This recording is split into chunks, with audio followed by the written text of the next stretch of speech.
저는 또 한 가지 좀 언급을 하고 싶은 게 뭐냐면 최근에 이제 중국이 이제 무비자 정책하면서 많은 우리나라 관광객들이 이제 중국 여행을 가시는데 거기 가셔서 이제 여행을 하다 보면 이제 겪는 문제가 몇 가지가 있습니다. 이제 네. 가장 중요한 게 지금은 중국 대부분의 예를 들어서 편의점에 이런 데서 현찰을 안 받아요. 아, 그래요? 그래서 뭐 위챗페이라든가 알리페이를 안 쓰면 상당히 여행하는데 어려움이 많고 저도 그래서 사실은 그걸 중국 현지에 가면 쓰는데 네.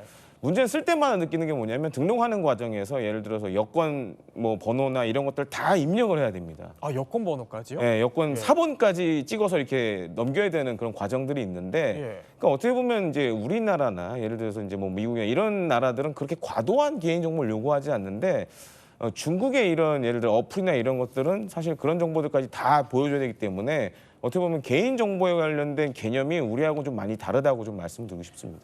그런데요, 교수님. 사실 뭐 전 세계적으로 IT를 활용한 테크 기업도 굉장히 많아요. 그런데 유독 중국산 테크 제품들이 개인정보 유출이 더 위험하다 이렇게 지적을 받는 이유가 있습니까? 이게 일단은 제가 보건대는 그 중심에는 결국은 이제 미중간 데이터 안보 전쟁으로 들어가는 것 같습니다. 그게 그 기준 2018년, 19년을 기준해서 지금 말씀하신 사이버 보안법, 데이터 보안법, 이런 뭐 네트워크 보안법, 그러니까 3대 우리가 보안법이라고 하는데 이것들이 다 나오기 시작했던 거기 때문에 그게 이제 그 칼을 미국한테 겨누는 거지만 그게 다도 말은 직접 할 수는 없으니 네. 이러다 보니까 더 강력한 요구가 더 많아지고 있는 것 같고 개인정보에 대한 부분에서는 우리 정부 입장에 또 강력하게 얘기할 부분은 반드시 얘기해야 될 것 같고 보셨다시피 사이버 범죄 이런 것도 사실 또 하나의 이유가 될 수도 있는 지금 부분들. 보면은 진원지 3위가 중국으로 되어 있네요. 예.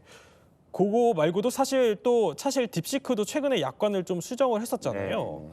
그런데 논란의 핵심이라고 해야 될까요? 그 수집 정보를 일단 중국에 저장한다. 이거는 여전히 유지가 되고 있는 건가요? 그렇죠. 이게 이제 이 서버가 이 중국에 저장한다는 부분에서는 가장 민감하게 보고 우리한테 지금 문제가 되는 부분들입니다.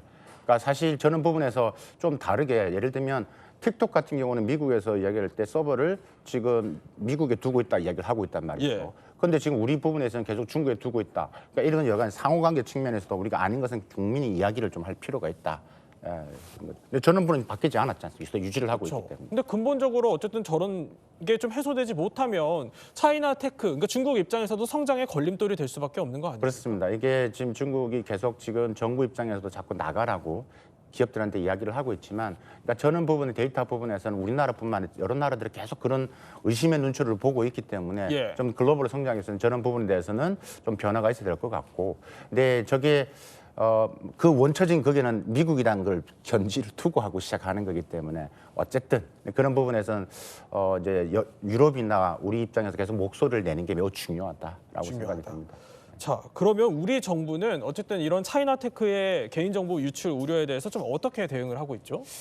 사실 뭐 그렇게 딱히 큰 대응은 없는 상황입니다. 근데 그래요? 이제 우려가 되는 게 뭐냐면 사실 중국 내에서 제가 좀 놀랬던 게 뭐냐면 중국의 예를 들어서 뭐 지방 정부라든가 공공기관 이런 데 테슬라 차량을 가지고 들어갈 수가 없어요. 그래요? 중국 내에 테슬라 뭐 생산 공장도 있고 상해에서 만들기도 하는데 그러니까 이게 미중 갈등의 원인 중에 하나이기도 한데 그러니까 이제 사실 지금 이후에 우려되는 문제는 중국산 전기 자동차들이 만약에 지금 이제 비아디나 이렇게 들어오고 있는데 똑같이 이런 차량들이 만약에 우리 군의 군사 시설이라든가 이런 데 들어갔을 때 그러한 중요한 정보들이 중국으로 넘어갈 수도 있거든요. 그렇기 때문에 우리 정부나 국회도 이제 뭔가 제도적인 장치를 좀 마련할 필요가 있다고 보여집니다.